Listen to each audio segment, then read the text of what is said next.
जय हिंद साथियों, this is Arjun and welcome to study 91। बच्चों, आज जो हम बात करने वाले हैं, ध्यान रखिएगा, आज जो हम शुरुआत कर रहे हैं वो री एग्ज़ाम, उत्तर प्रदेश पुलिस में री एग्ज़ाम के लिए हम शुरुआत कर रहे हैं। अब ध्यान रखो कि जब से ये पेपर लीक हुआ उसके बाद से ध्यान रखिए कि यहाँ पर जो री एग्ज़ाम होने वाला है उसकी कोई डेट तो अनाउंस नहीं हुई है, लेकिन फिर भी हमें तैयारी अब ज़्यादा अच्छे से करनी होगी, क्योंकि अब की बार का जो पेपर है वो थोड़ा ट्रिकी पेपर बनने वाला है। तो इसलिए हम ट्रिकी अप्रोच सीखेंगे। यहाँ पर हम पेपर, यहाँ पर ध्यान रखिए, ऐसा पेपर हम करवा रहे हैं जिसमें से क्वेश्चन मिलने की पॉसिबिलिटी ज़्यादा है। तो आप ध्यान रखिएगा, री एग्ज़ाम का ये पहला टेस्ट पेपर होगा और पहला टेस्ट पेपर जब आप करेंगे और धीरे धीरे टेस्ट पेपर जो होते हैं ना, वो ध्यान रखिए कि वो एग्ज़ाम के लिए बहुत ही महत्वपूर्ण है। तो हम पहले सवाल की तरफ चलते हैं और पहला सवाल करने से पहले आप ध्यान रखिए, सेशन को अभी तक आपने शेयर नहीं किया है तो फटाफट कर दीजिए शेयर और लाइक, क्योंकि ध्यान रखो शेयर और लाइक ही है जो आपकी फीस है, क्योंकि बाकी तो हम फ्री में ही पढ़ा रहे हैं। तो बहुत ही इंपॉर्टेंट है कि आप यहाँ पर शेयर करें। चलिए अब पहले सवाल की तरफ चलते हैं, और जो पहला सवाल हमने लिया है वो नंबर सीरीज का लिया है, क्योंकि ध्यान रखो यहाँ पर जो सवाल बनते हैं सीरीज के बहुत परेशान करते हैं। नंबर से रिलेटेड जितने भी क्वेश्चन बनते हैं वो आपको बहुत परेशान करते हैं, तो इसलिए हमने सोचा है कि ज़्यादा से ज़्यादा क्वेश्चन हम नंबर पर कराएं ताकि आपको परेशानी ना हो। यही वो क्वेश्चन है जो सिलेक्शन रोकते हैं। तो हम पहले क्वेश्चन की तरफ आ गए हैं। आप मुझे आंसर कर सकते हैं कमेंट बॉक्स में, और आंसर करिए और बताइए कि सही उत्तर क्या होगा।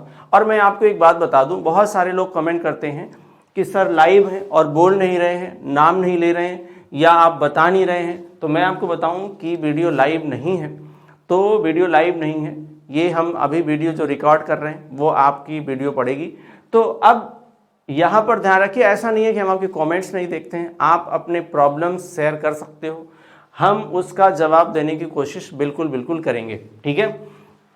अब यहाँ पर देखो, हम पहले सवाल पर आ गए। सवाल क्या है आप समझ लो पहले। तो 2 है, 3 है, 6 है, 15 है और 42 है, और कितना है 42 है। अब आपको बताना है कि नेक्स्ट नंबर कौन सा होगा, जो नेक्स्ट आएगा वो क्या होगा। अब जो नंबर हमें देखने को मिल रहे हैं, पहला वाला कितना है 2 है, और लास्ट वाला कितना है 42 है। इसका मतलब है कि यहाँ पर जो है बराबर नंबर का तो नहीं है, कुछ बढ़ते हुए नंबर का आ रहा है। तो अब यहाँ पर डिफरेंस नजर आ रहा है, तो आप मल्टीप्लाई करके भी पॉसिबिलिटी चेक कर सकते हो। नहीं बनेगा तो फिर हम इनके डिफरेंस पर जाएंगे। अब अगर हम यहाँ पर कह रहे हैं तो हम क्या कर सकते हैं, हम कहेंगे 2 1 जब 2 + 1 3 आ जाएगा, मतलब 2 × 1 + 1 कितना आ गया 3। बट वो चीज़ आगे काम नहीं कर रही है। 3 × 2 करोगे तो 6 ही आ जा रहा है, फिर उसमें कुछ जोड़ना नहीं पड़ेगा। अच्छा चलो मान लो इसमें हमने कुछ नहीं जोड़ा, 0 जोड़ लिया। आगे क्या करेंगे, तो 6 त्रिक 18 होना चाहिए, तो फिर तो माइनस करना पड़ेगा। ये अप्रोच हमारी ठीक नहीं है। तो अब हम डिफरेंस से ही जरा चेक करते हैं कि क्या बनने वाला है। जब हम डिफरेंस के साथ यहाँ पर चेक करेंगे तो समझो कि यहाँ डिफरेंस कितना आ रहा है 1 आ रहा है।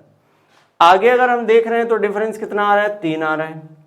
आगे जब हम देख रहे हैं तो डिफरेंस कितना आ रहा है 9 6 15 9 आ रहा है। आगे जब हम देख रहे हैं तो डिफरेंस कितना आ रहा है 15 दूनी 30 और 12, 15 और 12 कितना आ गया 27 आ रहा है, ठीक है। कितना आ रहा है 27। अब जैसे वो 27 आया तो मेरे दिमाग में कुछ बात और चलने लगी कि ये देखो, ये 3 का स्क्वायर है, ये क्या है 3 का स्क्वायर है, और ये 3 का क्या है क्यूब है। तो कहीं ऐसा तो नहीं है कि 3 की पावर 1 है, मतलब 3 की घाते 1, 3 की घाते 2, 3 की घाते 3। तो यहाँ पर क्या होना चाहिए 3 की घाते 0 होना चाहिए। अब ध्यान रखो, किसी भी नंबर के पावर में अगर आप 0 लगाओगे तो जो उसकी वैल्यू आती है वो कितनी आती है 1 आती है। वैल्यू कितनी आएगी 1 आएगी। और किसी भी नंबर के घात में यानी उसके पावर में कितना लगाओगे आप 1 लगाओगे तो वही नंबर आएगा। अब आपको ये तो पता ही है, तो 3 के पावर में 2 लगाओगे तो 3 × 2 बनेगा, 3 × 3 बनेगा 9। 3 के पावर 3 किया आपने, 3 × 3 × 3 आ गया, 3 त्रिका 9 त्रिक 27 आ गया। आगे हमें क्या करना है, 3 के पावर कितना करोगे आप 4 करोगे, तो 3 के पावर 4 करोगे तो इसका मतलब क्या बन जाएगा 3 का गुणा 4 बार, 3 का गुणा 4 बार आप बनाओगे, 4 बार लिख दिया मैंने, देखो 3 का गुणा 4 बार करोगे तो 3 त्रिका 9 त्रिक 27 × 81 होता है। कितना होता है 81। तो अब आप 81 जोड़ देंगे, 2 और 1 कितना हो गया 3, और 4 8 4 कितना हो गया 12। तो यहाँ पर जो बन रहा है वो बन रहा है 123। तो क्या विकल्प में 123 दिया है? बिल्कुल दिया है। देखो कितना ट्रिकी सवाल है, कितना अच्छा अप्रोच है। तो आप ध्यान रखिए, इस तरीके के सवाल को आप जरूर सीखें, कॉपी पर जरूर नोट करें, कॉपी पेन ले करके बैठें, क्योंकि अगर आप कॉपी पेन ले करके नहीं बैठ रहे हैं तो यकीन मानिए कि कोई फायदा नहीं है। इससे बढ़िया है कि आप मत देखो, ठीक है। केवल देखने से कोई फायदा नहीं होने वाला है। ध्यान रखो, आप कॉपी पेन लेके बैठो, प्रॉपर उसको सॉल्व करने की कोशिश करो तो फायदा मिलेगा, और आपको फायदा ही लेना है। ध्यान रखिए, आपको बस सिलेक्शन चाहिए, तो सिलेक्शन चाहिए तो जो आपको बता रहे हैं वो जरूर आप ट्राई करो, राइट। अब यहाँ पर जो दूसरा सवाल हमने लिया है, तो दूसरा सवाल देखो हमने कहाँ से लिया। ये सवाल में दिया गया है, ये एनालॉजी का सवाल है, राइट, सादृश्यता का सवाल है, समरूपता का सवाल है। तो आप जरा यहाँ पर समझिएगा कि सवाल में कह रहा है कि अखबार है, प्रेस है, कपड़ा। तो जो अखबार का संबंध प्रेस से होगा वही कपड़े का संबंध इन ऑप्शंस में से किसी एक से होगा, ठीक है। अखबार के लिए प्रेस आपने सुना है, ठीक है, प्रेस आपने सुना है, जहां से अखबार निकलता है, ठीक है, वो प्रेस होता है, ठीक है। कपड़े के लिए क्या बनेगा भाई? दर्जी नहीं, टेक्सटाइल नहीं, कारखाना नहीं, क्या होता है? कपड़े का मिल होता है। कपड़े का क्या होता है? मिल होता है। तो आपका जो सही उत्तर बनेगा वो क्या बनेगा? मिल बनेगा, राइट। अगले सवाल पर आएंगे, और मुझे उम्मीद है कि इस सवाल का आंसर आप जरूर दे पाएंगे, क्योंकि ये सवाल किसका है? ये जो सवाल आपको मिल रहा है वो क्लासिफिकेशन का है। किसका है? क्लासिफिकेशन का, वर्गीकरण का ये सवाल है। नहीं नहीं नहीं, वर्गीकरण का नहीं है, ये भी एनालॉजी का है, क्योंकि यहाँ देखो दिया हुआ है, कह रहा है कि गोल का संबंध किससे है? पृथ्वी से है। तो ये सादृश्यता का सवाल हो गया। गोल का संबंध पृथ्वी से है, मतलब पृथ्वी क्या है? गोल है। तो कह रहा है कि घन का संबंध किससे होगा? अब बताओ इसमें से कौन ऐसा है जो घन जैसा दिखता है, कौन सा ऐसा है जो घन जैसा दिखता है? अब घन आपने नहीं देखा होगा, तो मैं आपको बताऊं कि घन ऐसे होता है, घन ऐसे होता है। घन यानी क्यूब की बात कर रहा है, घन यानी क्यूब की बात ये कर रहा है। किसकी बात कर रहा है? क्यूब की, ठीक है। ये किसकी बात कर रहा है? क्यूब की, जिसमें ध्यान रखो सतह कितनी होती है? घन में सतह कितनी होती है? घन में सतह कितनी होती है? घन में आपको सतह कितनी मिल जाएगी? 6 सतहें मिलेंगी। और देखो इसमें किनारा भी होता है, तो किनारा कितना मिल जाएगा? तो आपको किनारा मिल जाएगा, 12 किनारे होते हैं, ठीक है, राइट। 12 क्या होंगे इसमें? किनारे। कोना कितना होता है? तो कोना इसमें 8 मिलेगा। और ये सब चीजें किस में मिलेंगी? पासा में मिलती हैं। इसीलिए हमने आपको पासा पढ़ाया होगा और घन भी पढ़ाया होगा। तो पासा घन बिल्कुल दिखते एक जैसे हैं। तो आप ध्यान रखिए, जिस तरीके से पृथ्वी गोल है उसी तरीके से पासा जो है वो क्या है? घन है। पासा क्या है? एक तरीके से घन के रूप में होता है, राइट। तो बिल्कुल क्लियर है कि यहाँ पर सही उत्तर आपका क्या बनने वाला है? सही उत्तर आपका बनेगा पासा। चलिए अगले सवाल पर आते हैं। अगला सवाल यहाँ पर जो डायरेक्शन से दिया गया है, आप मुझे कमेंट बॉक्स में कमेंट करके बताइए कि सही उत्तर क्या होगा, राइट। सही उत्तर क्या होगा? चलिए बताइए कि सही उत्तर क्या होगा, राइट। बताइए यहाँ पर सही उत्तर क्या होगा।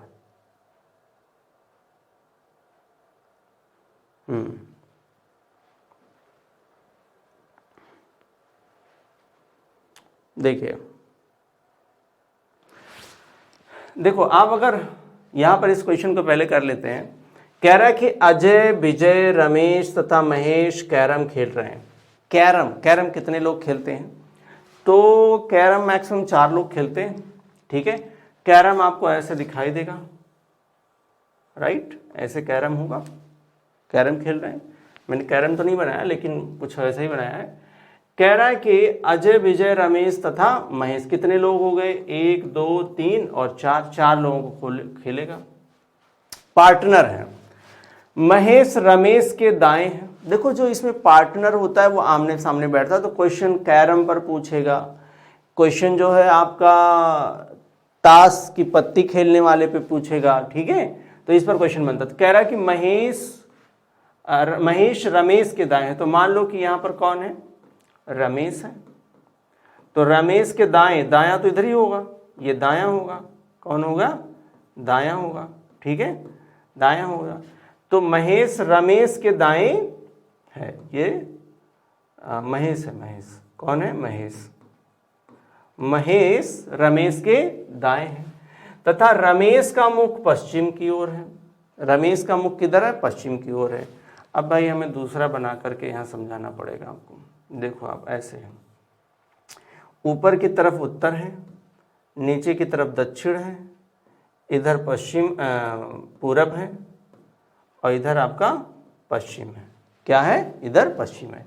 अब यहाँ पर जरा समझिएगा, कह रहा है कि रमेश का मुख किधर है, पश्चिम की ओर है। रमेश का मुख पश्चिम की ओर है, तो मैं एक काम करता हूँ, मुख पश्चिम की ओर है तो हम मान लेते हैं कि हम इधर बना लेते हैं कि इधर की तरफ पूरब होगा, ठीक है, इधर की तरफ क्या होगा, पूरब होगा। अब आप ये सोच रहे होंगे जो यहाँ बैठेगा उसका मुख किधर होगा, पश्चिम की तरफ होगा, ठीक है, ऐसे लोग बैठे होंगे, ऐसे तो लोग बैठे होंगे, ये समझाने के लिए बता रहा हूँ, बाकी आप इसी तरीके से भी सवाल को कर सकते हो, ठीक है। तो हम रमेश को यहाँ बना लेते हैं, रमेश को, क्योंकि रमेश का मुख किधर होगा, पश्चिम की तरफ होगा, इधर मुख होगा पश्चिम की तरफ, ठीक है। तो रमेश का मुख पश्चिम है, तो अब उसके दाएं यहाँ पर कौन हो जाएगा, महेश, ठीक है, कौन हो जाएगा, महेश। तो ये जो हमने बनाया है वो मुख ऐसे इस तरफ के लिए बनाया है, ठीक है, अब क्लियर है। विजय का मुख किधर है, विजय का मुख किधर है। अब यहाँ पर हमें समझना है कि पूछ रहा है महेश रमेश के दाएं हैं, महेश रमेश के दाएं हैं तथा रमेश का मुख पश्चिम है। अच्छा, ये लोग अजय विजय, अजय विजय रमेश महेश, तो हमने किसको बनाया भाई, रमेश महेश को बनाया है, ठीक है, अजय विजय को बनाया है। तो ऐसे कैसे क्लियर कर लोगे भाई, अजय विजय रमेश तथा महेश, ठीक है, कैरम खेल रहे हैं, अजय विजय रमेश तथा महेश पार्टनर हैं। अजय का पार्टनर विजय है, तो पार्टनर आसपास क्यों बैठेगा। रमेश का पार्टनर कौन है, महेश, नहीं, ऐसे तो नहीं होना चाहिए, सही लिख नहीं पाया। अब ध्यान रखो, पार्टनर आमने सामने बैठते हैं, ठीक है, पार्टनर तो आमने सामने बैठते हैं, बट यहाँ पर जैसे कि दे रहा है, आप समझिएगा, यहाँ जैसे कि दे रहा है कि अजय विजय, ठीक है। अब भाई देखो, अजय विजय हैं, रमेश तथा महेश हैं, पार्टनर हैं, रमेश तथा महेश पार्टनर हैं। अब ये पार्टनर होंगे, ठीक है, वहाँ भी लिखा है अजय विजय रमेश ये खेल रहे हैं, ठीक है, महेश रमेश के दाएं हैं, महेश रमेश के दाएं हैं। अब इसका मतलब तो यही होगा। अब ऐसा हो सकता है कि वह अजय और रमेश को पार्टनर बना रहा हो, विजय और महेश को बना रहा हो। अगर विजय और महेश को बनाएगा तो विजय इधर होगा, ठीक है, विजय इधर होगा, और रमेश का अजय बना रहा होगा तो अजय इधर होगा, यही हो सकता है, और क्या होगा, ठीक है। अब पूछ रहा है कि बताओ विजय का मुख किधर है, तो विजय का मुख किधर हो जाएगा, विजय का मुख हो जाएगा आपका उत्तर की ओर, विजय का मुख किधर हो जाएगा, उत्तर की ओर। अब विकल्प में तो दिया भी है उत्तर, ठीक है। अब चूंकि उसने क्लियर नहीं किया है, कैरम में कैसे लोग बैठते हैं, ठीक है, कैरम में जहाँ तक मुझे जानकारी है, इस पे जो सवाल पूछे जाते हैं, ध्यान रखना, वेरी क्लियर, कि कैरम आमने सामने सारे लोग होते हैं, राइट, आमने सामने ही होते हैं, ठीक है, आसपास तो नहीं बैठते हैं भाई, आसपास तो नहीं बैठते हैं, ठीक है, आसपास तो नहीं बैठते। अगर आसपास बैठेंगे तब क्या, तब तो वो क्या क्लियर हो पाएगा, तब भी नहीं क्लियर हो पाएगा, ठीक है। तो उत्तर वेरी क्लियर, यहाँ पर उत्तर हम क्या देंगे, हम नॉर्थ देंगे आंसर, ठीक है, क्योंकि हमने यहाँ पर ध्यान रखो कुछ चीज़ें हमने अपने से बनाई। चलो अगले सवाल पर आ जाओ। चलो बताओ आप सही उत्तर यहाँ पर क्या बनेगा, ये भी डायरेक्शन का ही सवाल है, तो फटाफट आंसर करके अब मुझे बताओ कि क्या सही उत्तर बनने वाला है। बताइए कि यहाँ पर सही उत्तर क्या बनेगा। बताइए सही उत्तर क्या बनेगा, फटाफट आंसर करेंगे और बताएंगे कि सही उत्तर क्या बनेगा।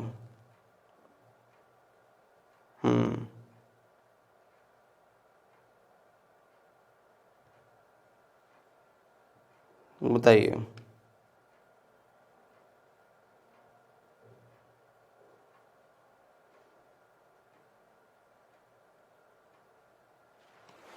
चलिए, ये क्वेश्चन बहुत सिंपल सा है और मुझे उम्मीद है कि आप आंसर कर दिए होंगे। आप देखो यहाँ पर कह रहा है कि मैं पूर्व की ओर गाड़ी में 5 मील चला। चलो पूर्व की ओर चला, आप सबको पता है कि पूर्व किधर है, ये है पूर्व, ठीक है, और ये है उत्तर, ये है दक्षिण और ये है पश्चिम। तो आप बार बार ये ना बनाएं, आपको याद होना चाहिए कि पूर्व की ओर कितना चला, 5। तो चलो भाई ये 5 चला गया। उसके बाद 3 मील उत्तर की ओर जाता, तो उत्तर ऊपर की ओर है, 3 मील चला गया। और इसके पश्चात वह बाईं ओर मुड़कर 2 जाता है, तो 2 जाता है तो 5 से ज्यादा तो होगा नहीं, आप ध्यान रखना, उससे कम ही रखना है। पुनः वह बाईं ओर मुड़कर पुनः वो बाईं ओर मुड़ता है, ठीक है। अब बाईं ओर मुड़ा तो वो किधर जाएगा, ये दक्षिण की ओर जा रहा है। तो अब मैं किस दिशा में जा रहा हूं, दक्षिण दिशा में जा रहे हो आप। किधर जा रहे हो, दक्षिण में जा रहे हो। उत्तर क्या बनेगा, दक्षिण। ध्यान रखो यहां पर पहले वो किधर चला है, ठीक है, पूर्व की ओर गया तो हम पूर्व की ओर ले गए, ठीक है, ये देखो ऐसे। उसके बाद 3 मील उत्तर, 3 मील उत्तर ले गए। फिर उसके बाद वो तत्पश्चात वो बाएं मुड़ा, बाएं मुड़ गया, ठीक है, 2 मील चला। फिर वह पुनः बाएं मुड़ा, ठीक है, तो जा रहा है किधर, साउथ जा रहा है। साउथ मतलब दक्षिण।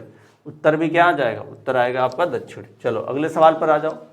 चलिए फटाफट आंसर करिए और बताइए कि यहाँ सही उत्तर क्या बनने वाला है। मैं आपको बताऊं कि यहाँ पर क्या अप्रोच होगा। पहले मैं ये यहाँ पर लिख देता हूँ ताकि आपको क्लियर हो जाए। RAMAN लिखा हुआ है, ठीक है। इसका जो ध्यान रखो, इसका जो कोड लिखा है वो 12325 लिखा है। अब बहुत क्लियर यहाँ पर है कि ए का कोड 2 है, ए का कोड है कितना है, 2 है। बाकी सबका भी कोड वही है जो उसके सामने लिखा गया है। ये बहुत क्लियर है क्योंकि ए रिपीट किया तभी पता चल गया। तो यहाँ भी सबका कोड क्लियर है। डी का 6 होगा, आई का 7 होगा, एन का 5 है, ई का 8 है, एस का 4 है और एच का 9 है। क्वेश्चन में पूछा गया है HAMAM हमाम का कोड बताइए। तो आप वहीं से उठा करके कोड को लिख डालिए। यहीं से उठाएंगे हम, कोड लिख देंगे। कैसे लिखेंगे आप समझो। एच कहाँ पर दिख रहा है, तो ये लास्ट में है 9, इसका कोड हो गया 9। ए कहाँ दिख रहा है, तो ए हमको दिख रहा है यही 2, ठीक है। यम देखो, ए के बीच में यम था तो 3, फिर ए आ गया 2, फिर यम आ गया 3। तो जो उत्तर भी मिलेगा विकल्प में वो मिलेगा 92323, 92323, 92323। देख लो आप, 92323, 92323, बिल्कुल। यहाँ पर विकल्प 2 आपका सही उत्तर है। चलिए अगले सवाल पर आइए और बताइए कि सही उत्तर यहाँ पर क्या बनने वाला है। और ये ध्यान रखना, ये नंबर सीरीज का सवाल है और बहुत आसान सा सवाल है। तो मुझे बिल्कुल उम्मीद है कि आप इस क्वेश्चन का आंसर कर पाएंगे। क्या लिखा हुआ है भाई, तो लिखा हुआ 1, 9, 25 और 49। चलिए बताइए कि यहाँ पर सही उत्तर क्या बनेगा, बताइए।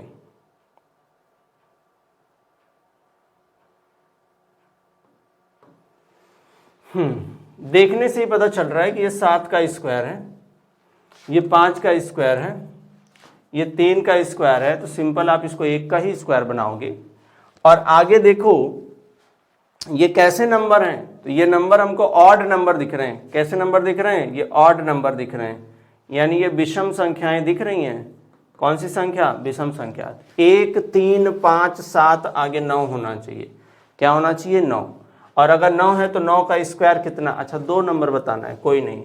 9 का कितना होगा, 81 हो गया। और 9 2 कितना हो गया, 11। तो 1 2 1 हो गया 21। तो 81 और 21 आपका विकल्प होना चाहिए। 81 और 121 आपका विकल्प होना चाहिए। ध्यान रखो, अगर यही शुरुआत 2 से हो जाती, किससे, 2 से, तो आंसर कुछ और बनता, तो प्राइम नंबर पे आ जाते हैं हम। ध्यान रखो, मैं उस पर एक क्वेश्चन आपको दे देता हूँ, ठीक है। अभी आपका विकल्प कौन सा बनेगा, विकल्प आपका बनेगा 1, ठीक है। मैंने कहा कि अगर यहीं पर क्या हो जाए, यहीं पर आपका हो जाता कितना, हो जाता यहाँ पर 2। अब जैसे देखो, मान लो एक क्वेश्चन हमने आपको दिया, आप आंसर करके मुझे बताइएगा क्या बनेगा। ये एक क्वेश्चन हमने दिया, मैंने यहाँ लिख दिया 2, क्या लिख दिया 2, ठीक है, इसी में मैं 2 लिख दे रहा हूँ, ठीक है। 2 नहीं, मैं लिख देता हूँ 4, ठीक है, क्योंकि ये वाला हमें बनाना है। और फिर मैंने लिखा 9, फिर मैंने लिखा 25, फिर मैंने लिखा 49, ठीक है। अकॉर्डिंग टू ऑप्शन हमें आंसर करना है, हमें केवल एक ही बताना है कि क्या होगा आगे। आप देखोगे क्या बनने वाला है, ध्यान रखो यहाँ बिल्कुल चेंज हो जाएगा। तो ये 2 का स्क्वायर है, ये आपका 3 का है, ये 5 का है, ये 7 का है, ठीक है। अब यहाँ पर आगे आप 9 का नहीं दोगे, अब आप 11 का स्क्वायर बोलोगे, 1 to 1 आपका आंसर आएगा। और अगर अगला भी पूछ लेता तब आप 13 का करते, 169, राइट, तब आप 13 का करते। तो बिल्कुल चेंज हो जाता है, यहाँ पर क्या हो जाता है, चेंज हो जाता है। ऑप्शन मैंने नहीं दिया है, आप ध्यान रखिएगा। तब ये एक प्राइम नंबर होता, एक विषम संख्या होता। कैसे संख्या होती, विषम संख्या। तो ये बात बिल्कुल ध्यान रखना है आपको कि सवाल वो इस तरीके से डिजाइन कर सकता है। तो अब हम जो जिस तरीके से सोच रहे हैं, जो हम आपको बता रहे हैं, इस अप्रोच को आप जरूर ध्यान दीजिए कि क्वेश्चन कैसे बना सकता है वो। ये क्वेश्चन दिया गया था, ऐसा बनाया जा सकता है। चलिए अगले सवाल पर आते हैं। अब आप बताइए कि यहाँ पर क्या बनने वाला है, क्योंकि यहाँ पर दे रहा है कैट और बोट को क्रमशः, ये शब्द जरूर आपको ध्यान रखना है। क्रमशः बोले तो रिस्पेक्टिवली, रिस्पेक्टिवली का मतलब ये हुआ कि पहला ये है तो पहले का कोड ये पहला वाला होगा, ये दूसरा है तो दूसरे का कोड ये दूसरा वाला होगा। तो मैं इधर लिख देता हूं, जैसे कैट है तो इसका कोड है, इधर नीचे लिख देता हूं, 1 मिनट, ये भी लिख लूं, बोट भी लिख देता हूं, और बोट है भाई, और ये भी लिख देता हूं एक, जो जिसका कोड हमें बताना है, ठीक है। अब ज़्यादा सही रहेगा। अब देखो कैट का जो कोड लिखा गया है XZG, और बोट का जो कोड लिखा है BY, ठीक है, ZG, यही लिखा हुआ है। अब यहाँ पर सिंपल आप समझ पाओ, आप समझ ही रहे होंगे, ध्यान रखो कि यहाँ पर ऑपोजिट लिखा गया, विपरीत। क्या है, विपरीत है। अगर आप देखें तो C का X, A का Z, T का G, ये सभी क्या हैं, अक्षर के विपरीत आपको दिख रहे होंगे। यानी C के विपरीत में कौन होता है, X होता है, A का Z और T का G होता है। वैसे B का Y, O का L, A का Z, T का G होगा, E का V होगा, G का T होगा और G का T होगा, तो VTT होगा। तो ये आपका सही उत्तर बनेगा। यहाँ पर दिया है विकल्प में VTT, बिल्कुल दिया है भाई, देना ही चाहिए उसको। तो आपका जो आंसर बनेगा वो बनेगा विकल्प 2, आपका आंसर बनेगा। Very clear. चलो भाई अगले सवाल पर आते हैं, और अगले सवाल का आप आंसर करिए और मुझे बताइए कि सही उत्तर क्या बनेगा। फटाफट आंसर करिए, सेशन को शेयर भी कर दीजिए, ठीक है। और देखो ऐसे क्वेश्चन तो मैंने आपको बहुत ही बार कराए हैं, इसके मैंने आपको ट्रिक्स भी बताए हैं, तो मुझे बिल्कुल उम्मीद है कि आप इसका आंसर कर पाएंगे, ठीक है, आप इसका आंसर कर पाएंगे। फटाफट आंसर करिए। और देखो मैंने आपको कई बार बताया, फिर आपको बता रहा हूं, यहां पर लिखा अंग्रेजी वर्ड माला के विपरीत क्रम में, क्या कह रहा, विपरीत क्रम में बाएं से 10वें, कह रहा है अंग्रेजी वर्ड माला के विपरीत क्रम में। अब विपरीत क्रम का मतलब क्या है, ध्यान रखो, जैसे A से Z तक जाओगे आप, अब विपरीत क्रम में क्या हो गया, विपरीत क्रम में मतलब आप Z से किधर जाओगे, A तक जाओगे, राइट। तो इसने विपरीत क्रम बोला, ठीक है, यानी ये वाला बोला है विपरीत क्रम में। अब विपरीत क्रम में बाएं से 10वें अक्षर के दाएं कितना है, 5वां अक्षर कौन सा है। अब इसने बायां और दायां यूज किया है, बायां मतलब लेफ्ट, दायां मतलब राइट। जब भी लेफ्ट राइट आता है तो जुड़ जाता है, क्या होगा, जुड़ जाएगा। क्या जुड़ जाएगा, तो ये 10 और 5 जुड़ जाएगा, तो 10 5 कितना हो गया, 15। 10 और 5 जोड़ोगे तो कितना हो जाएगा भाई, 15 हो जाएगा। 15 हम काउंट किधर से करें, तो बाएं से काउंट करेंगे, यानी लेफ्ट से हम 15 काउंट करेंगे, लेकिन लेफ्ट हमारा किधर से होगा, जेड से होगा, ठीक है, किधर से होगा, जेड से। अब जिसको ऑपोजिट याद ही नहीं है, जिनको विपरीत नहीं याद है, तो वो फिर नहीं कर पाएंगे इसको, उनको काउंट करना पड़ेगा। क्या करोगे आप, फिर काउंट करोगे एक एक करके। अभी इधर आप समझो तो कैसे करेंगे, हम ये जेड की तरफ से काउंट करना है, मतलब इसको देखें तो विपरीत क्रम में लिखा हुआ है, तो वो हमें लेफ्ट से करना है। एक्चुअल में देखें कि अगर हम इसमें करते तो लेफ्ट से 15 पर कौन होता है? ओ का ऑपोजिट कौन है? यल। तो आपका आंसर क्या बनेगा? यल बनेगा। आंसर क्या बनेगा? यल। अगर आप जेड की तरफ से 15 अक्षर काउंट कर लोगे तो आपको यल मिल जाएगा।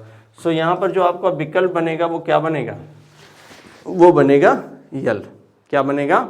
यल बनेगा। चलो भाई अगले सवाल पर आ जाओ। और ये जो सवाल आपको दिख रहा है, इस सवाल में अगर आप ध्यान से देखो तो इस सवाल में अगर आप देखो ध्यान से तो ये सिलोगिज्म का क्वेश्चन है, न्याय निगमन का सवाल है। किसका है ये? न्याय निगमन। ठीक है, न्याय निगमन का सवाल है। तो मुझे उम्मीद है कि आप आंसर कर पाएंगे। तो यहाँ पर कह रहा है कि सभी किताब हैंडल हैं, तो हमने बनाया सभी किताब क्या है भाई? सभी किताब क्या है? तो हैंडल है। ठीक है, हैंडल है। सभी किताब हैंडल है। सभी कप हैंडल हैं, तो कप को भी इसी में बना लो, सभी कप हैंडल हैं। अब जो निष्कर्ष निकल के आ रहा है, पहला निष्कर्ष आप समझिएगा, ये सभी कप हैंडल हैं, ये ध्यान रखना, सब पीला पीला दिख रहा है, सभी कप हैंडल हैं। अब यहाँ पर जरा समझिएगा, ये क्या है? ये आपका किताब था। ठीक है, सभी कप हैंडल हैं। अब क्या कह रहा है आप समझिएगा, पहला जो कह रहा है कि सभी कप किताब हैं। तो क्या सभी कप किताब है? नहीं भाई, ये किताब इधर है, कप इधर है, कोई रिलेशन नहीं है। तो ये आंसर नहीं बन सकता, ये कंक्लूड नहीं कर पाएंगे। कुछ हैंडल कप नहीं है। अब कोई भी नेगेटिव कंक्लूजन दिया ही नहीं था, तो हम नेगेटिव आंसर कहाँ से दे पाएंगे? कह रहा है कि कुछ हैंडल कप नहीं है, कुछ हैंडल कप नहीं है। तो देखो बहुत लोगों को ये सही लग रहा होगा, लेकिन अगर आपको सही लग रहा है तो एक बारी आप सही से पढ़ लो। ठीक है, क्या आपको सही से पढ़ने की ज़रूरत है? सिलोगिज्म। ठीक है, अगर आपको सिलोगिज्म की डिटेल्ड वीडियो चाहिए तो फटाफट कमेंट बॉक्स में डालो, मैं सिलोगिज्म की डिटेल वीडियो बना दूंगा। राइट। चलो भाई, तो ये दोनों कंक्लूजन क्या हो गए? गलत। ठीक है, हाँ, पहले में कप और किताब था, दूसरे में हैंडल और कप था। ठीक है, हैंडल और कप था। तो आप देखो क्या बना answer, neither one nor two, यानी ना तो निष्कर्ष 1 ना ही निष्कर्ष 2 अनुसरण करता है। तो आपका जो बनेगा वो बनेगा विकल्प 4। क्या बनेगा आपका? तो विकल्प 4 आपका सही उत्तर बनेगा। राइट, विकल्प 4 आपका सही उत्तर बनेगा। चलो अगले सवाल पर आ जाओ और फटाफट आंसर करो और मुझे बताओ कि यहाँ पर सही उत्तर क्या बनने वाला है। सही उत्तर क्या बनने वाला है? ये जो सवाल दिया गया है कथन और तर्क का, ध्यान रखना, ये जो तर्क है वो आपको बहुत घुमाता है, तो आपको कुछ बातों का ध्यान रखना है। पहले इस सवाल को आप कर लो। इसमें क्या कह रहा है कि क्या भारत में 5 सितारा यानी 5 स्टार्स जो होटल होते हैं, 5 सितारा होटलों पर पाबंदी लगानी चाहिए। भाई क्यों पाबंदी लगानी चाहिए? तो अब अगर कहोगे कि हाँ लगानी चाहिए, तो एक वैलिड आपको तर्क देना पड़ेगा। ठीक है, एक ठोस तर्क देना पड़ेगा। अगर आप कहोगे नहीं करनी चाहिए, तो उसके पीछे एक ठोस तर्क देना चाहिए। यहां पर एक ही बात का ध्यान रखना है, जो तर्क होते हैं वो पॉजिटिव और नेगेटिव दोनों होते हैं, धनात्मक और ऋणात्मक दोनों होते हैं। अब इसको हम स्ट्रॉन्ग कैसे करें, प्रबल कैसे करें, इसको हम ठोस कैसे करें? तो ध्यान रखो, ठोस करने के लिए हमें यही ध्यान रखना है कि वो जो होना चाहिए वो हमारे समाज और हमारे देश के हित के लिए होना चाहिए। ठीक है, ये मेजर पॉइंट है जो आप अपने दिमाग में रखोगे। ठीक है, हम सोशल डेवलपमेंट की बात कर रहा हो या टोटल डेवलपमेंट की बात कर रहा हो, टोटल अच्छे की बात कर रहा हो, ध्यान रखो उससे कोई नुकसान ना हो रहा हो। ठीक है, अब यहाँ पर कह रहा है कि क्या भारत में 5 सितारा होटल, कौन से 5 सितारा होटल पर पाबंदी लगानी चाहिए? तो पाबंदी लगाने का रीजन आप दो। ठीक है, पाबंदी लगानी चाहिए तो डिबेट का पार्ट है। अब 5 सितारे होटल में कौन जाता है? अमीर लोग जाते हैं। ठीक है, ठीक है भाई, अमीर लोग ही तो जाएंगे। 500 रुपये, 1000 रुपये की चाय पीने, 2000 रुपये की चाय पीने, 5000 रुपये की चाय पीने, ध्यान रखो। तो यहाँ पर जो कह रहा है पहला, हाँ, क्योंकि यहीं से अंतर्राष्ट्रीय अपराधी अपनी गतिविधियों को संचालित करते हैं। उसका सबूत क्या है? तो वो रेफरेंस कोई नहीं दिया यहाँ पर, ध्यान रखना। क्या यहीं से करते हैं? 5 सितारा होटल से ही करते हैं? कहीं एक आध घटना दिख गई होगी, लेकिन इसके अलावा भी जो अंतर्राष्ट्रीय अपराधी हैं वो और जगह पे भी मिल जाते हैं, ध्यान रखो। तो ये कोई सही तर्क नहीं है। ध्यान रखो ये कोई सही तर्क नहीं नजर आ रहा है। दूसरा कह रहा है कि नहीं, क्योंकि इससे भारत में आने वाले धनवान विदेशी, यहां पर किसकी बात कर रहा है, विदेशी की, पर्यटकों को रहने में असुविधा होगी। तो ये किसके लिए है, ये धनवान लोगों के लिए ही है। अगर हम 5 सितारा होटल यहाँ पर बंद कर देंगे तो आप ध्यान रखिएगा ये असुविधा तो होएगी होएगी। फिर कहीं ना कहीं जो धनवान पर्यटक हैं वो आना थोड़ा कम कर देंगे कि वहाँ रहने की सुविधा नहीं है, राइट। आप उनके नज़रिए से देखो तो ये पॉइंट ठीक है कि नहीं, इनको बंद नहीं करना चाहिए, क्योंकि जो विदेशी लोग आएंगे उनके लिए प्रॉब्लम होएगी। हमारे यहाँ के लोग भी तो बहुत सारे लोग जाते हैं, ठीक है, तो ध्यान रखो।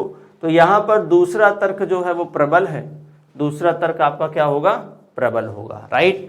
आई होप आपको ये बात बिल्कुल क्लियर समझ आ गई होगी। तो आप कुछ पॉइंट को अगर ध्यान रखेंगे तो बड़े आराम से ऐसे सवालों का जवाब आप दे सकते हैं।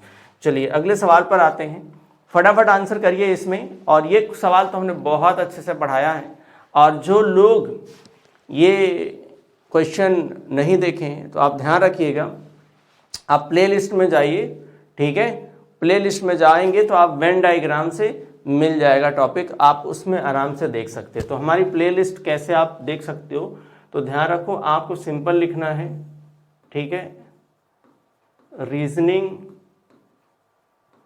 Bye Arjun sir, ARJUN, Arjun sir.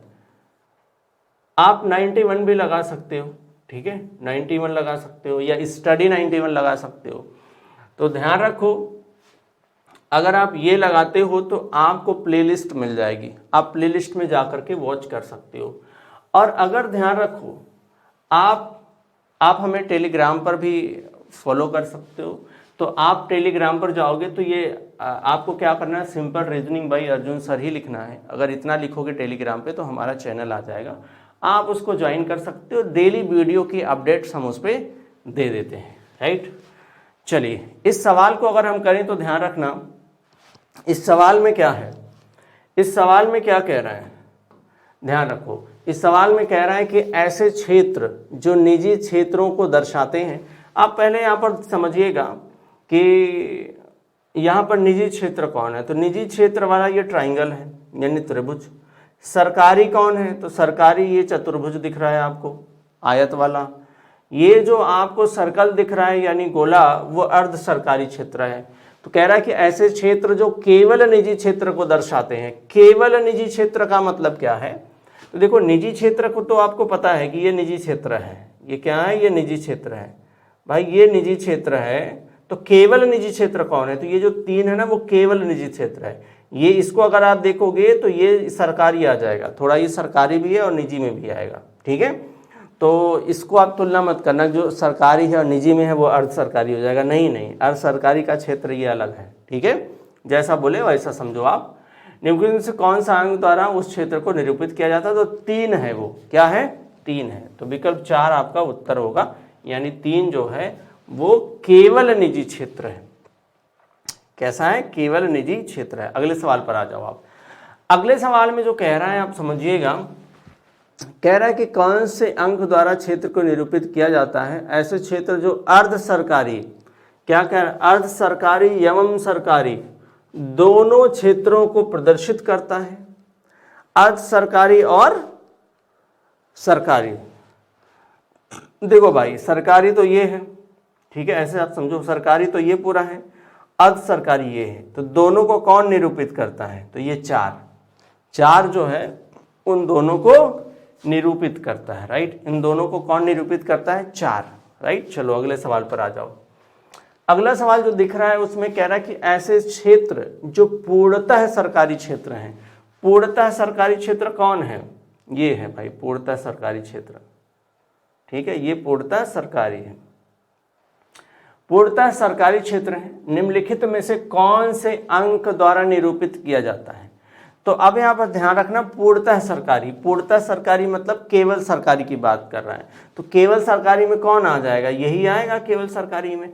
अब ये जो 5 है वो पूर्णतः सरकारी थोड़ी ना है, वो उसमें निजी क्षेत्र भी आ जा रहा है। ये जो ध्यान रखो, ये जो 4 है उसमें तो अर्ध सरकारी भी आ जा रहा है, ठीक है।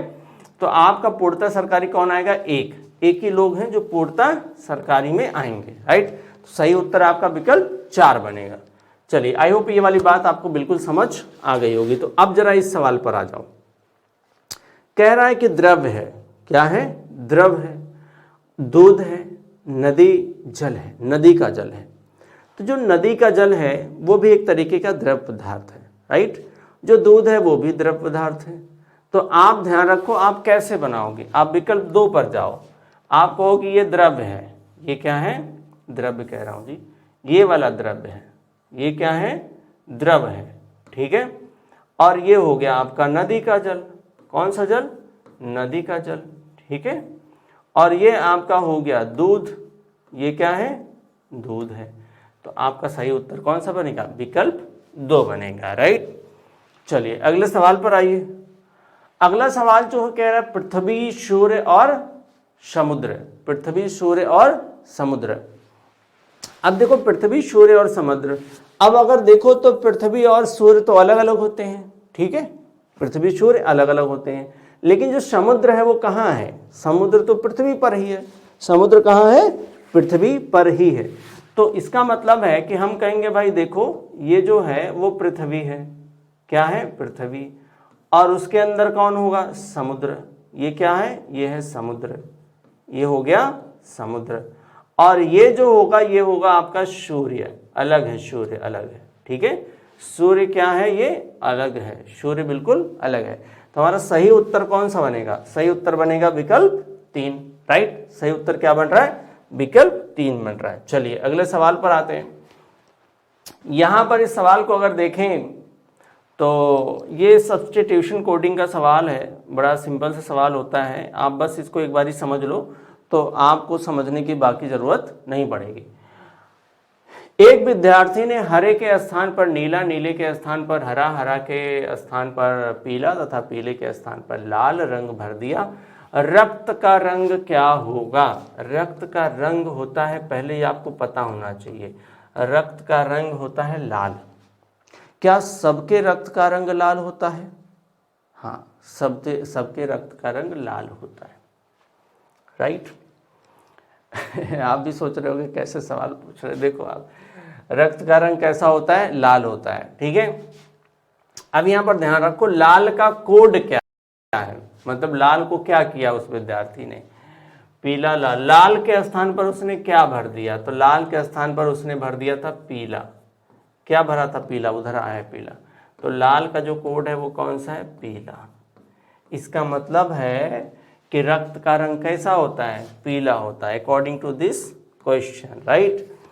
तो रक्त का रंग कैसा होगा? पीला होगा, यानी लाल का कोड क्या था? पीला था, उसके अकॉर्डिंग। तो विकल्प यहाँ पर 3 सही होगा। चलो अगले सवाल पर आ जाओ आप।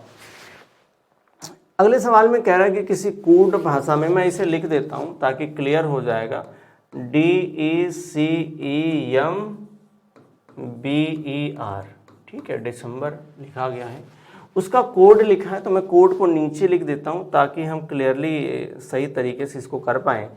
तो देखो क्या लिखा गया, ई, थोड़ा नीचे लिखता हूँ, क्या लिखा गया है? ERMBCED और ई। हम इसको डिकोड करने की कोशिश करेंगे और डिकोड करने के बाद हम इस पर आएंगे। आप समझिएगा कि यहाँ पर लिखा हुआ है ERMBVENO, ठीक है। फिर इसके कोड पर हम आएंगे। तो सबसे पहले इनको जरा डिकोड कर लें। डिकोड कैसे हुए हैं? मुझे जो दिख रहा है यहाँ पर आप समझिएगा, मुझे जो जो यहाँ पर आपको लेटर दिख रहे हैं वही सारे लेटर इसके अंदर भी नजर आ रहे हैं। उनकी प्लेस इंटरचेंज हुई है, तो हमें प्लेस को समझना होगा कि प्लेस कहाँ गई। स्टार्टिंग का दोनों कहाँ चला गया? लास्ट में। स्टार्टिंग के दोनों कहाँ चले गए? लास्ट में गए हैं। तो अब यहाँ पर ध्यान रखिएगा, तो ये दोनों जाएंगे लास्ट में, ठीक है। ये दोनों कहाँ चले गए? लास्ट में। देखो आप, ओहो हो, देखो आप, ये है डी और ये है ई। तो स्टार्टिंग के दोनों कहाँ चले गए? लास्ट में। तो ये डी का हो गया, ये ई का। अब देखो लास्ट के दोनों कहाँ आ गए? शुरुआत में आ गए। ये अगर देखें तो ई चला गया यहाँ और आर चला गया यहाँ। फिर देखो तो ये दोनों आ गए यहाँ पर सेकेंड लास्ट में, और ये दोनों आ गए यहाँ पर। अब इसमें गौच पौच हो गया, आपको ज़्यादा समझ नहीं आया होगा, ठीक है, गौच पौच हो गया। फिर भी मैं आपको बताऊं 1 2 3 4 5 6 7 8, तो 1 2 कहाँ है, 1 2 आपको यहाँ मिल रहे हैं, ठीक है। 7 8 कहाँ मिल रहे हैं, तो 7 8 यहाँ मिल रहे हैं। 3 4 कहाँ मिल रहे हैं, तो 3 4 आपको यहाँ मिल रहे हैं, ठीक है। 5 6 कहाँ मिल रहे हैं, तो 5 6 आपको मिल रहे हैं यहाँ पर, ठीक है, क्लियर है। अब ध्यान रखना कि ये है 1 2 3 4 5 6 7 8, ठीक है, यही है। तो 7 8 को हमें पहले लिखना है, मैं ये ऐसे लिख दूं आपको ज़्यादा क्लियर हो जाएगा, राइट। 7 8 को हमें पहले लिखना है, यानी एन ओ को हमें पहले लिखना है, ठीक है भाई, लिख दिया। फिर उसके बाद 5 6 को लिखना है, तो 5 6 कहाँ है, तो ये है 5 6, तो 5 6 यानी वी ई को हमने यहाँ लिख दिया, ठीक है। इस तरीके से गौच पौच नहीं हुआ, आपको समझ आ रहा होगा, ठीक है। फिर इसके बाद हमें 3 4 को लिखना है, तो ये 3 4 आ गया, यानी एम बी वो हमने लिख दिया। उसके बाद 1 2 आएंगे, यानी ई आर वो हमने लिख दिया। तो आपका जो उत्तर होगा वो उत्तर आपका ये बनेगा, उत्तर आपका ये बनेगा।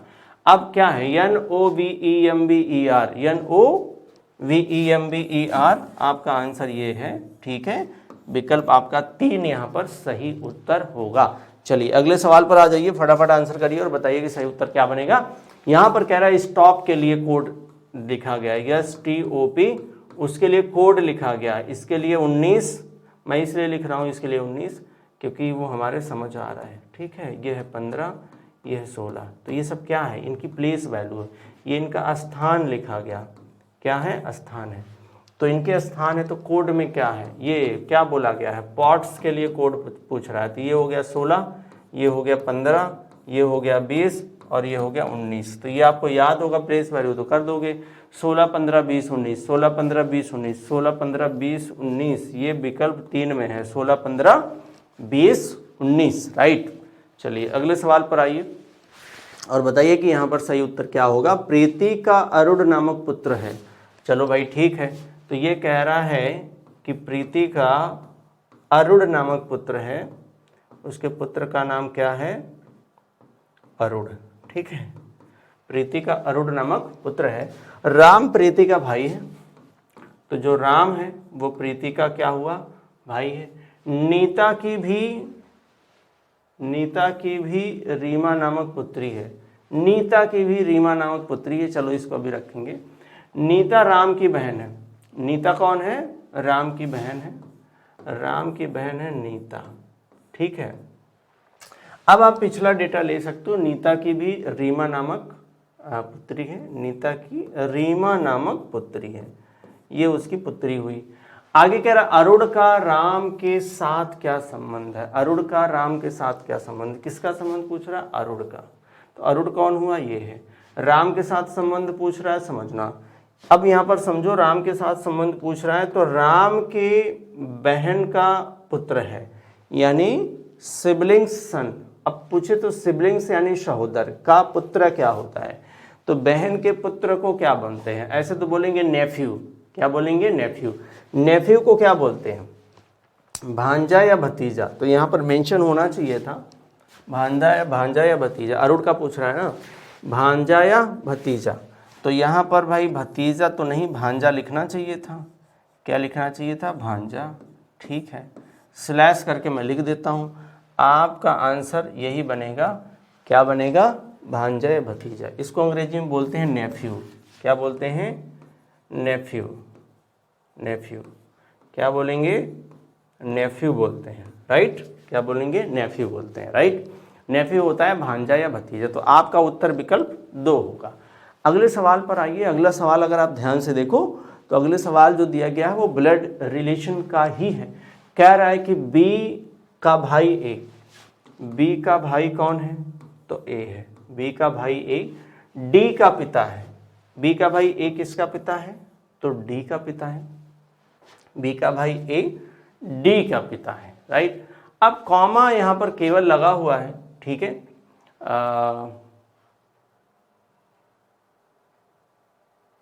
ठीक है, बी का भाई ए डी का पिता है, ठीक है। अब जो नहीं लिखा है कोई बात नहीं है, बी का भाई ए, डी का पिता है। आगे क्वेश्चन में कह रहा है कि सी बी की माता है। सी जो है वो कौन है? बी की माता है। आगे कह रहा है कि ई ए और डी का भाई है। ई जो है ई ए और डी का भाई है। ई ए और डी का भाई है, यही तो प्रॉब्लम थी, राइट। जरा क्लियर कर लो भाई, यहां पर कह रहा है ई ए और डी का भाई है।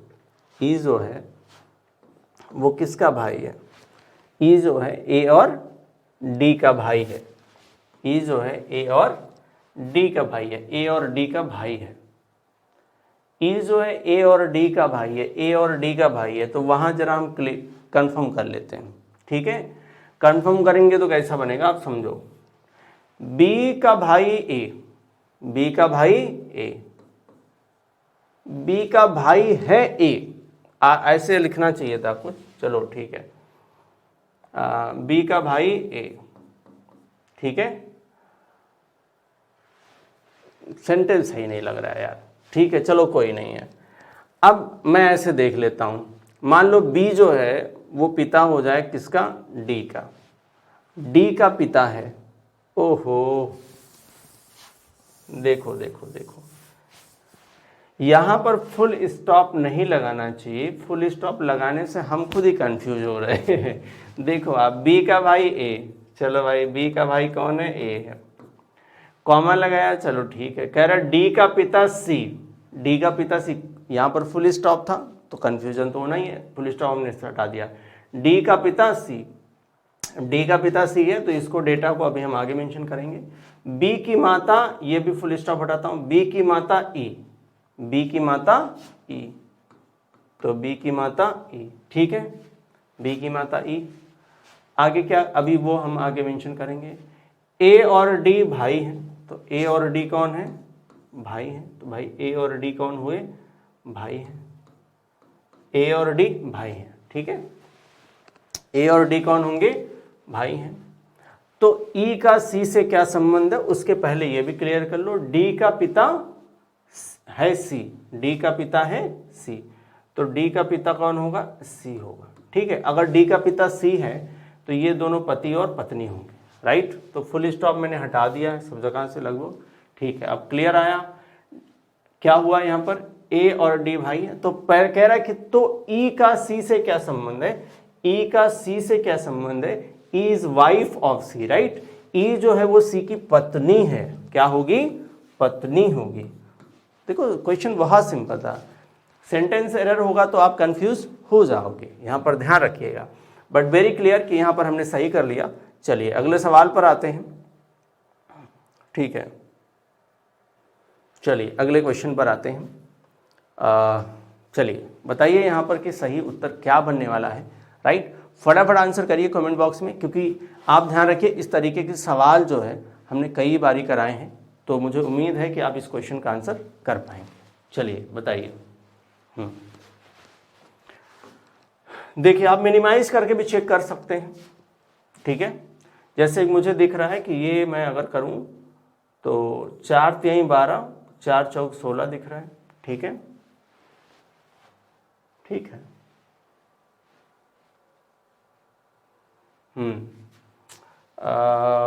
20 3 60, 20 चौक 80, ठीक है। और 10 3 30, 10 5 50, ठीक है। 12 3 36, 12 चौक 48। तो अगर देखें तो रेशियो जो बन रहा है, आप ध्यान रखो इस वाले को छोड़ करके बाकी सब में 3:4 बन रहा है, 3:4 बन रहा है, 3:4, 3:4, यहाँ 3:5 बन रहा था, यहाँ 3:4 बन रहा है। तो आपका उत्तर तो यही होगा, ठीक है। बाकी सब बराबर है, राइट। चलो विकल्प 3 आपका सही उत्तर हो गया।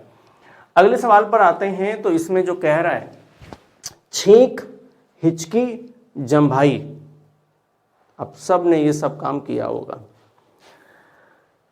मैंने श्वसन नहीं पढ़ा, रीजन में बताता हूं। श्वसन जो है वो सतत चलने वाली प्रक्रिया है। कैसे? लगातार वो चलती है श्वसन। बट ये जो तीनों चीजें हैं ना वो कभी कभी आती हैं। आपको छींक भी कभी कभी आएगी, आप लगातार तो छींकते नहीं हो, ठीक है। हिचकी भी कभी कभी आएगी, आपको जम्भाई भी कभी कभी आएगी, लेकिन श्वसन जो है वो सतत चलने वाली प्रक्रिया है।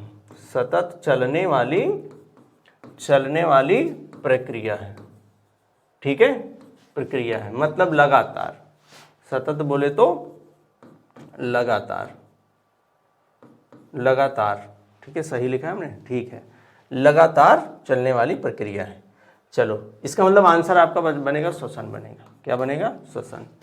अगले सवाल पर आ जाइए, बताइए कि यहाँ पर सही उत्तर क्या होगा। दया का भाई अनिल, दया का भाई कौन?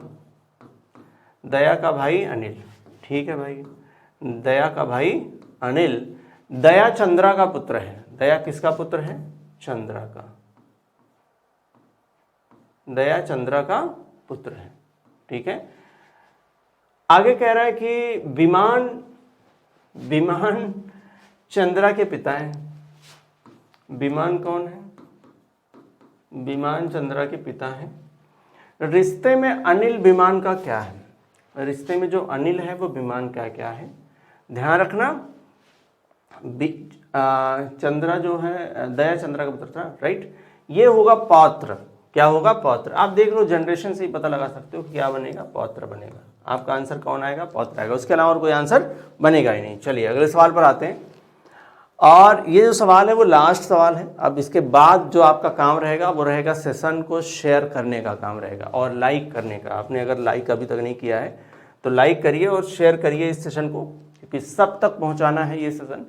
अब यहाँ पर जो कह रहा है कि शनि शुक्र सूर्य बृहस्पति, ठीक है,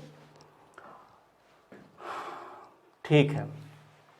अगर आप ध्यान से देखो तो आपको पता चलेगा, इस सूर्य को आप छोड़ दो, सूर्य को छोड़ोगे तो बाकी सभी क्या मिलेंगे? आपको ग्रह मिलेंगे, ठीक है, ठीक है। तो आपका जो आंसर बनेगा वो क्या बनेगा? वो बनेगा सूर्य, राइट, ओके। चलिए, सो अभी सेशन को करते हैं खत्म। Thank you so much for watching. फटाफट कर दीजिए सेशन को शेयर और लाइक, क्योंकि सब्सक्राइब तो आपने कर ही दिया होगा। और ध्यान रखिए कि ये जब आप इसको शेयर करोगे तो ध्यान रखिए कि वो बहुत